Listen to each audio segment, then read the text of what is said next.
चालू वर्षी 2025 मध्ये बलिदान मास हा फाल्गुन प्रतिपदा दिनांक 28/2/25 ते फाल्गुन अमावस्या दिनांक 29/3/25 असा आहे.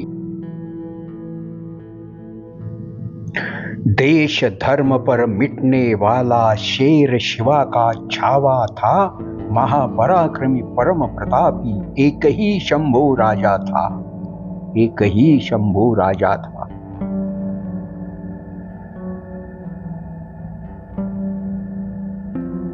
छत्रपती संभाजी महाराज यांचा बलिदान मास एवढ्याच साठी पाळायचा की माझ्या राजाला क्रूर कर्मा औरंगजेबाने एवढ्या मरणपाय यातना दिल्या, एवढे शरीराचे हालहाल जगाच्या इतिहासामध्ये कोणत्याही राजाचे झाले नाहीत. मृत्यूला हिंदू धर्मासाठी जे छत्रपती संभाजी महाराज यांनी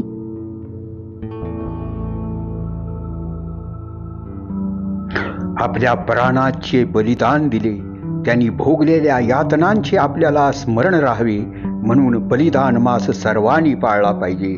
आणि आपणास जी आवडती गोष्ट आहे ती बलिदान मासामध्ये वर्ज करायची.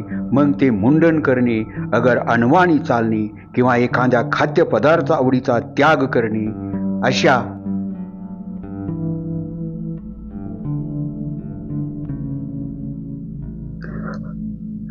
प्रकारे आपण बलिदान मासाचे पालन करू शकतो. छत्रपती संभाजी महाराज व कवी कलश यांना दिनांक 1/2/1689 रोजी रत्नागिरी जिल्ह्यातील संगमेश्वर या ठिकाणी पकडण्यात आले. दिनांक 15/2/1689 रोजी संभाजीनगर येथे त्यांची व कवी कलश यांची खोगीर नसलेल्या उंटावर बसवून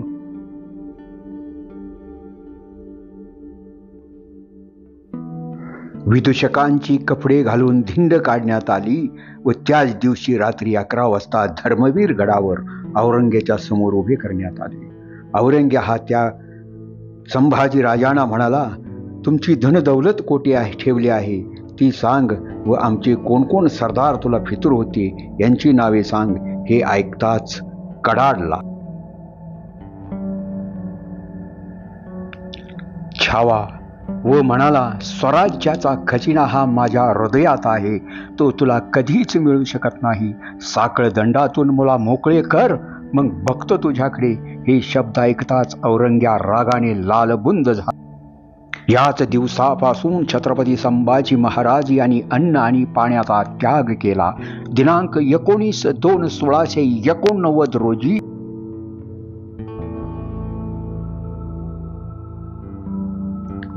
माझ्या राजाची जीभ छाटल्यानंतर 4च दिवसांनी डोळे काढण्यात आले आणि अंगाची चामडी सोलली. धर्मवीर गडावरून औरंग्याची छावणी तुळापूर येथे पडली. दिनांक 3/मार्च/1689 रोजी शाही छावणी वडूच्या बाजारात नेण्यात आली. तेथेही संभाजी महाराज व कवी कलश यांचे हालहाल चालूच होते आणि बादशाने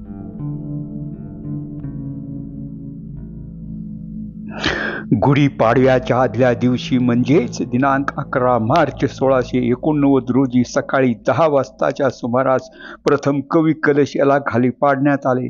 त्यांचे दोन्ही हात तोडले, दोन्ही पाय तोडले, नंतर शिरधडा वेगळे केले. नंतर माझ्या राजाला खाली पाडून दोन्ही पाय गुडघ्यापासून आणि दोन्ही हात तोडले. नंतर मस्तक छाटण्यात आले, शिरधडापासून अलग केले आणि ते भाल्याच्या टोकावर अडकवण्यात आले. वडूपासून माझ्या राजाच्या मस्तकाची धिंड काढली की या चेहऱ्यावर सईबाई राणीसाहेब यांनी अंगाई गीत गाऊन राजाच्या चेहऱ्यावरून हात फिरवला होता. मासाहेब जिजाऊंनी प्रेमाने चेहरा कुरळला होता.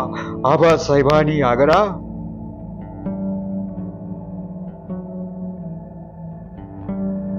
भेटीमध्ये माझ्या राजाचे डोळे पुसले होते.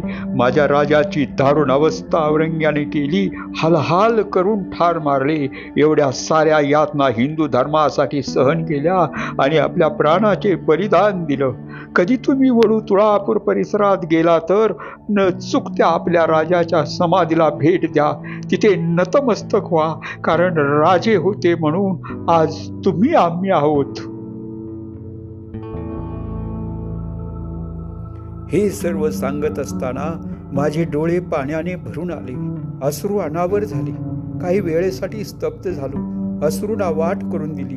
तुम्हा सर्वांना माझी हात जोडून विनंती आहे की छत्रपती संभाजी महाराज यांचा बलिदान मास तुम्ही पाळावा. छत्रपती संभाजी महाराज की जय.